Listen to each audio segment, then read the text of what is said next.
ಕೆಲವೊಂದು ಮಕ್ಕಳು regular foods ತಿನ್ನಲ್ಲ, ಅವ್ರಿಗೆ ಬೇರೆ ಥರ ಫುಡ್ಸೇ ಆಗಬೇಕು. ಅದಕ್ಕೆ ಮತ್ತು ಅದೇನು ಸಿಂಪ್ಟಮ್ ಅನ್ನೋ ಥರ?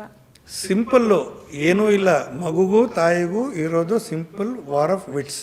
ಯಾರು ಗೆಲ್ತಾರೆ ಅಂತ ಇನ್ವೇರಿ ತಂದೆ ತಾಯಿಯೇ ಸೋಲೋದು, ಮಕ್ಕಳೇ ಗೆಲ್ಲೋದು. ನಾನು ಇದು ಕೊಡದೆ ನಂಗೆ ಏನೂ ಬೇಡ ಅಂತ 2 ದಿವಸ ಹಠ ಹಿಡಿದ್ರೆ ಕಟ್ಟಿಸ್ಕೊಂಡೋಗಿ ತಿನ್ನಿಸ್ತೀವಿ.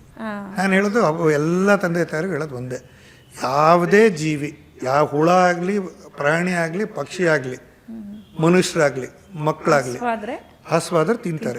ಪಕ್ಕದಲ್ಲಿ ಹಸು ಇಟ್ಬಿಟ್ಟು ಹಸುವಿಂದ ಯಾವ ಮಕ್ಕಳು ಸಾಯೋದಿಲ್ಲ.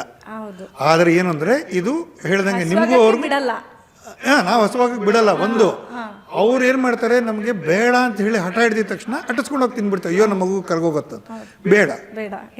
ನಾನು ಸಿಂಪಲ್ ಆಗಿ ಹೇಳೋದು ಒಂದೇ, ನಿಮ್ಮ ಮಗು ಮನೇಲಿ ಗೆದ್ದು ಹೊರಗೆ ಸೋಲ್ಬೇಕಾ, ಮನೇಲಿ ಸೋತು ಹೊರಗೆ ಗೆಲ್ಬೇಕಾ? ಎಕ್ಸಾಕ್ಟ್ಲಿ.